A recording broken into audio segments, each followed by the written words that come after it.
सांगड़ मां मोहम्मद अबड़ो जी रिपोर्ट मुताबिक peoples house ते पीपी तालके संझोर जे सदर राजा आफ्ताब लगारी जी मेज़बानी में शहीद ज़ुल्फ़िकार अली भुट्टो जी 97वीं सालगिरह मल्हाई वई। शहीद ज़ुल्फ़िकार अली भुट्टो जी सालगिरह जो केक तालके सदर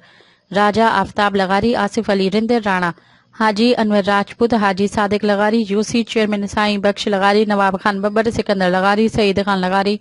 खादिम खासकेली, अवेद खासकेली, साजिद जाफरी ऐं ॿियनि पार्टी अगवाणनि केक काटे शहीद ज़ुल्फ़िकार अली भुट्टो शहीद बेनज़ीर भुट्टो जे इसाले सवाब लाइ दुआ घुरी वई। शहीद भुट्टो जी सालगिरह तकरीब खे तालके सदर राजा आफ्ताब लगारी, आसिफ अली रिंद, सादिक लगारी, हाजी अनवर राजपूत ऐं ॿियनि ख़िताब कंदे चयो त शहीद ज़ुल्फ़िकार अली भुट्टो असां कारकुननि लाइ हिकु सियासी नज़रियो आहे।